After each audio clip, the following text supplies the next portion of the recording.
Hey, I'm Joe Carmack, real estate professional in the Twin Cities. And when I'm sitting down with a new first-time buyer thinking about buying their first home, there's really a few different things that I really want them to consider before we start the process. And just a hint, pre-approval is not one of them.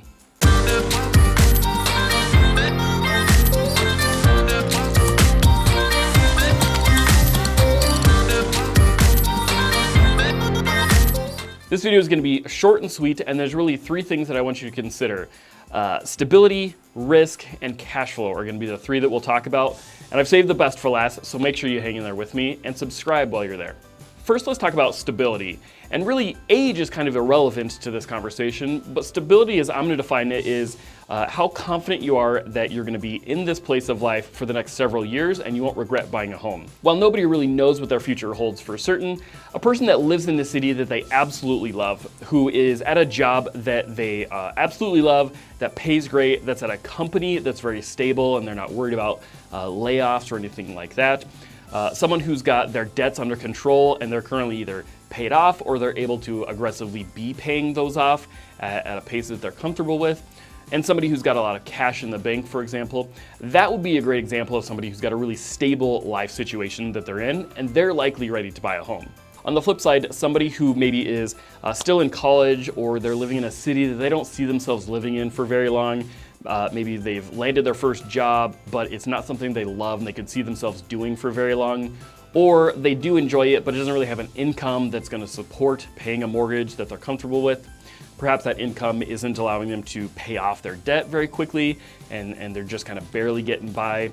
And maybe you haven't been able to save much cash, for example. All of those things would tell me that person's probably not in a real stable financial situation, and they should probably hold off a little bit in purchasing that first home. Second, let's talk about risk. And really what we're talking about is cash. Cash was able to offset a lot of risk for you, so that if, let's say, the furnace goes out, you don't have to lose sleep over it because you know you've got money in the bank. It stinks, nobody likes having to replace the furnace, but at least you can weather that storm financially, and cash really offsets risk. Now, I've got a video that I'll put on my channel that talks exactly about how much it costs to purchase a home, but there's three things you really need to be prepared for financially when you make that home purchase. First is going to be your emergency fund. A lot of financial experts would say you need to have about 3 to 6 months of expenses saved up and in the bank, and that would of course include mortgage and utility and the new expenses you'll have from the purchase. So make sure you've got a good reserve for your emergency fund. Second would be the down payment for that purchase. Yes, I can get you down payment assistance types of programs, but I don't recommend most of them, so I would plan on having a solid down payment. Third is going to be your closing costs, and there are different fees and things on top of just your down payment for the purchase. And again, I've got a video that'll explain all of that in another video, but for now, I just want you to keep those in mind so that after you make the purchase, you've spent all that money on your down payment and your closing costs, you're left with a really solid emergency fund that will offset a lot of the risk of homeownership.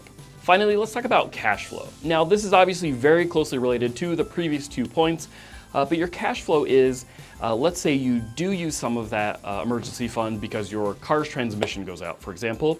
How quickly are you going to be able to replenish that emergency fund? I don't want somebody to be buying a home if they're really living paycheck to paycheck. Maybe you're starting off in a good position and you do have those reserves, but if you can't replenish it, it really puts you in a vulnerable position after you've purchased the home.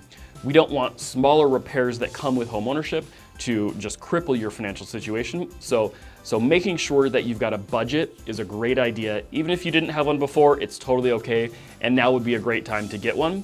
List out your income, list out your expenses for things like groceries, utilities, your phone bill, car payments, any other debt payments, any medical expenses you've got, clothes, everything you can think of. List all of those things out. Now then, take out that rent payment and let's see how much money you have left over. A portion of that is obviously going to go towards your mortgage payment and your utilities, and then you also want to have some left over after it's all said and done. That will help you to get ahead financially and not be super stressed out if anything should happen when you own your home. Of course, things will come up. You'll have to repair this or that. You'll want to make upgrades. You'll need new blinds or to replace that furnace. But if you got the cash flow position, you're going to be okay. Now, if you're completely stressed out about all of that, please don't worry. Obviously, the reason you want to purchase a home is so that you can build wealth. Your home should be growing over the long period of time so that you're building equity so that when you go to sell, you'll have a bunch of money left over in equity, ideally. That's the benefit of owning a home versus renting, where you're literally just throwing money away every single month and you're not building your net worth or getting ahead financially. These are just a few things that I want you to consider if you're thinking about buying your first home. And obviously there's a ton more. So first of all, make sure you did subscribe and click that bell so you'll get notified next time I put out a great video like this. And then I've also give you a link to a playlist where you can get a ton more videos that I've already put out with information for buying and selling in the Twin Cities. Finally, you'll find my contact information in the description below, and I'd love to schedule you a private buyer's consult. It's totally free and it'll help you understand more about your situation so that you can get prepared to buy your first home.